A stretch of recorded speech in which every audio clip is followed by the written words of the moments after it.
guys that are willing to wake up at the crack of dawn, work 20-hour days, sleep for 4 hours, and then get up and do it again the next day on minimal food, minimal sleep, minimal water, and be working for him. On the other side, he gets a group of guys that are on heavy pain meds, take a long time to get to where they're going, and do nothing but bullshit for the 2 hours preceding every take.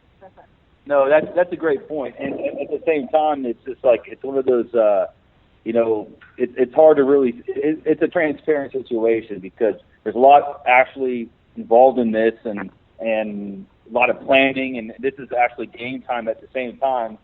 There's other things that happen, and people start bullshitting. You know how it is when you get us in a room together. But we're going to make it happen. And my last question to you guys is, now that we're in this production phase, and you're going to go to post-production, you're going to do the editing, and then what is your short-term goal, both of you or everybody, what is your short-term goal of what you're trying to accomplish from this film in the first 6 months? So your long-term goal of what you're trying to accomplish in this film as a piece of art? It's easy. So the short-term goal, for production-wise, we're going to go in the edit. We've got a lot of work in the edit. We're putting it together very creatively. Once the film's done, the next 6 months, we're going to go to festivals. There's a couple of reasons why we want to do that. Not only is it a good art film, we want to show it, but every festival we go to, every veteran that wanted to transition is going to have the ability to go to these festivals and meet all different directors and producers. I understand. So for this people out there who like movies and enjoy the art, what is a festival, and how is it important for an independent film or / indie film to get into a festival, and how important is it for the access and placement in a festival, and what does it mean for the future? Like, because we want to break it down, you know what I mean? Yeah, I get it. So festivals are, the name is what they are. They're just, it's a collection of different films that make it into a chance to be screened over a festival. And what it does for an independent film is it gives you a chance to showcase yourself. If you go to a festival and you make a name for yourself, or you win a festival, it's high publicity. That's what we want to do to get a position. And it gives you distribution. Independent films go away or you never hear them. The ones that festivals are the ones you got, the ones you get better options like Netflix will come to you get it. Yeah, and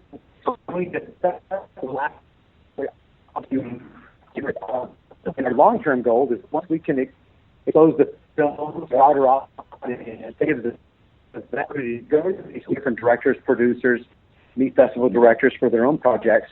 And this way, we want to take the film, capitalize off of some awards and festivals, so we can go on and make better projects that are awesome-based projects.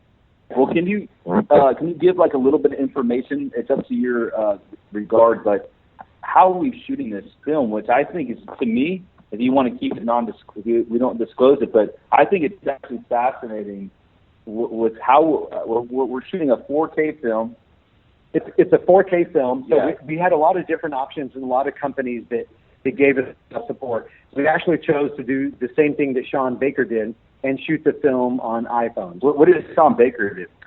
Sean Baker is right now kind of currently popular. He won Sundance last year with a film called Tangerine. Tangerine, yes. And it was a great film. The audiences accepted it very well, and most of them were shocked when they found out it was shot on iPhones. Now, part of the thing is anyone can take an iPhone and make a video. The difference is you need a proper grip and lighting package. You got to be able to move the phone properly. We got specialized mounts that we're using to put our GoPros in normal situations. We have others which we're putting the iPhone into. So we're basically shooting an independent film like you regularly would, but switching out the cameras for the iPhones. And we're doing a 3-camera shoot. We always have an art camera.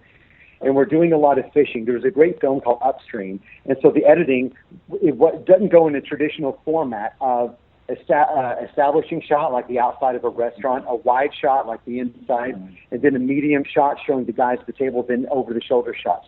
We're really jumping through the sequences back and forth while we're doing these these great Shakespearean monologues, and that way it gives it a sense of flow and organicness that's happening. Almost like when you're out on operation, everything's going fast, you're juggling 20.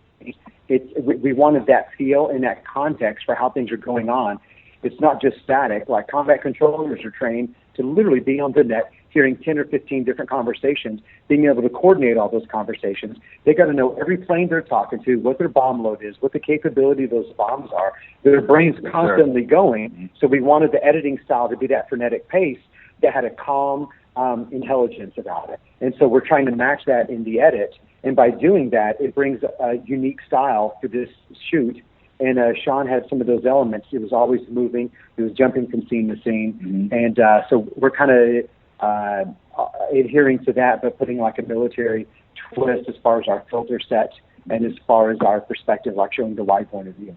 Yeah, so we've been talking about the film, but being there and being a part of the production, you guys are really going to like it, veteran or civilian. We mentioned Shakespeare. Well, it's actually a modern time, like you said, adaptation where you can understand what the hell is going on in modern times. We're talking now on the radio, and it's really witty, it's funny, and it's actually going to make people feel comfortable because they're going to be like, holy, these are not a bunch of douchebags making this film. It's actually been done and supported by people who understand the craft of combat in different platforms, who make sure that they're harder on the rest of the crew to make sure shit is tight and we can move forward. And if there's something small that's fucked up, we call it out. And that's what's like super special. And all these other big films sometimes that you see, you watch them, they spend all this money, and you're like, God, that was fucking gay. And why was it so fucking gay? You spent fucking $13 million on the stupidest fucking film. Like, that's not this. Like, this movie is going to, and I'm not going to fucking toot my own horn here, but this movie is going to be worth more than $13 million, not because of the money, because of the product that we're delivering and how like slow is smooth and smooth is fast and how pristine our product is. And you know me, Tony, with the Shitrep, you know, like I don't be fucking around with slouches. You know what I'm saying? You got to earn this top. You got to earn this shit, man. Hey, Tony, you know, one of the things you talked about, one of the things that we talked about earlier was the length of the days that we're doing and the amount of time that we're putting into this and the time contribution that each person here is putting in. I mean, these are people that actually have day jobs that we've taken time off at our own schedule to come out here and do this. And we're putting in these big, long days. Now, one of the things that we know is that when you put in those kind of days and you're doing it on the budget that we are, you're doing it in location that we are, you don't have big star packages and, big... Steve has a large star package. Sean has a somewhat, we did see it today when we checked days. But one of the things that I'd like to highlight is the fact that it's, in addition to being able to go all day like this, it's important to be able to have to be able to feed your. People ask me all the time as a leader of special operators, does that make you a special guy or a great leader? And I said, no. The guys that I lead do what they do because all we have to do is make sure they're rested, fed, and hydrated. And one of those things that we're doing here is making sure that everybody's fed. And I kind of wanted to give Melody a chance really quick, if she would, to talk about the tactical kitchen, if that's all right. Definitely, we're going to talk about that. But I want awareness to be, of what's going on here. Because even me, Melody, and Chocolate Kitchen, like we're already friends, and I see the post every day. But the fact that I'm sitting here, not trying to be a total,